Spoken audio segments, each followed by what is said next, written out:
जब मैंने यूपीएससी की तैयारी करी तो मेरे पास कोई गाइडेंस नहीं थी। पता नहीं इसके लायक लड़का मिलेगा नहीं, कब इसकी शादी कब करेंगे। ये 26 साल की हो गई, 27 साल की हो गई। एक नौकरी ज़रूर ले लें। इससे दो फायदे होते हैं। पहला, एक लड़की जिसने शायद अपनी हिम्मत से ही सब कुछ पाया है, तो उस व्यक्ति के तौर पे मैं आपसे कहना चाहूँगी,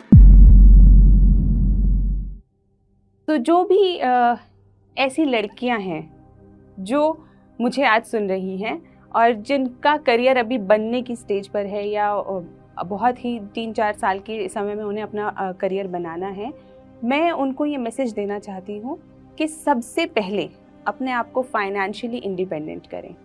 तो आप किसी भी एग्ज़ाम की तैयारी कर रहे हैं, लेकिन साथ साथ आप अपने पैसे कमाना स्टार्ट कर दीजिए, क्योंकि उससे जो आपकी क्लैरिटी आएगी, उससे जो आपको एम्पावरमेंट महसूस होगी, वो आपको और बड़े एम्स बनाने के लिए मदद करेगा।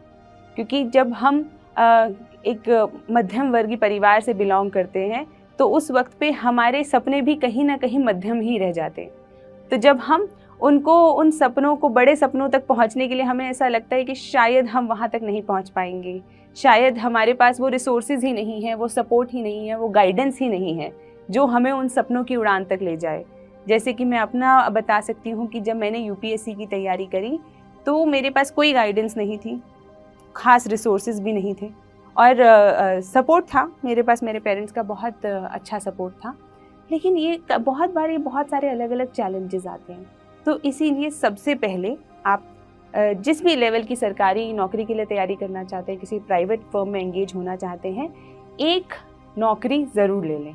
इससे दो फायदे होते हैं। पहला, जब आप फाइनेंशियली इंडिपेंडेंट हो जाते हैं तो आप उस फ्रीडम को महसूस कर सकते हैं कि जब आप अपने पैसे कमाते हैं और खुद से अपनी मर्जी से खर्च कर सकते हैं, तो वो एक अलग तरीके की फ्रीडम आप महसूस करते हैं। और जो वो फ्रीडम है वो आपको ऊंचे सपने देखने की इजाज़त देती है, ऊंचे सपने देखने की हिम्मत देती है।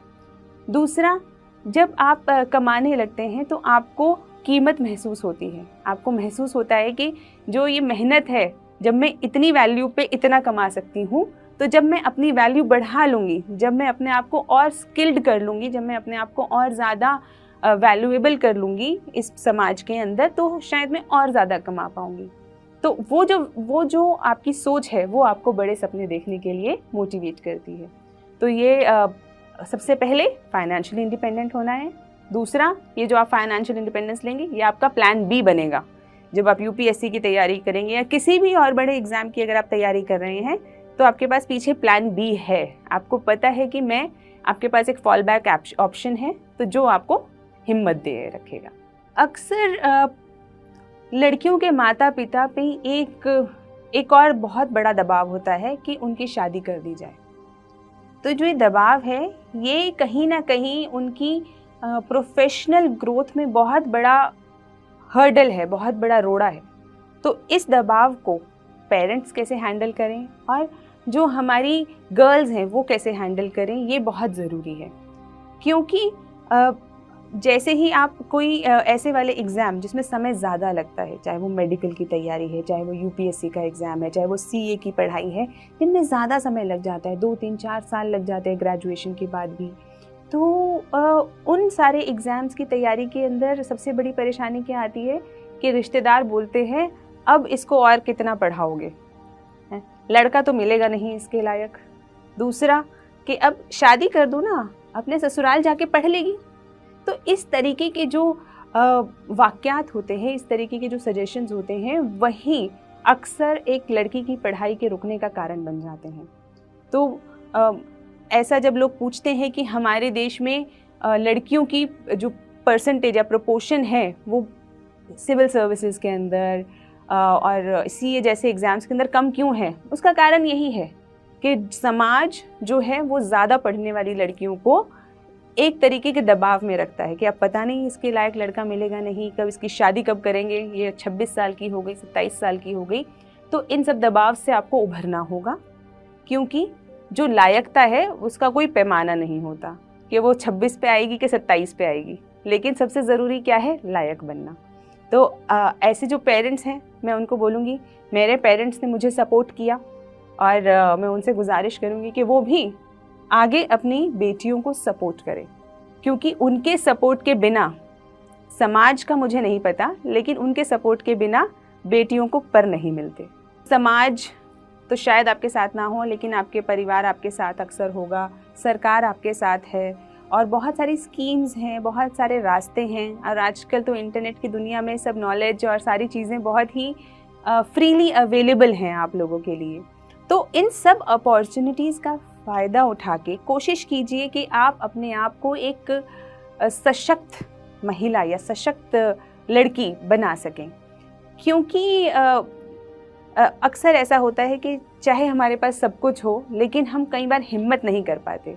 तो एक सिविल सर्वेंट के तौर पे, एक लड़की जिसने शायद अपनी हिम्मत से ही सब कुछ पाया है, तो उस व्यक्ति के तौर पे मैं आपसे कहना चाहूँगी कि आप लोग हिम्मत करें, सपने देखें और सपनों को सच करने के लिए उतनी मेहनत भी करें। देखिए, ऐसी कोई चीज़ नहीं है जिसके लिए, जो पाने लायक हो और उसके लिए सैक्रिफाइस ना लगता हो। सैक्रिफाइस लगेगा, आपको चैलेंजेस भी आएंगे, रुकावटें भी आएंगी, और बहुत सारे, हो सकता है कि निराशा भी हो। आपको ऐसा कई बार लगे कि शायद ये दूसरे कर सकते होंगे, मैं नहीं कर सकती, या दूसरों के पास ये चीज़ ज़्यादा है इसीलिए वो कर पाए और मेरे पास ये नहीं है इसलिए मैं नहीं कर पाऊँगी।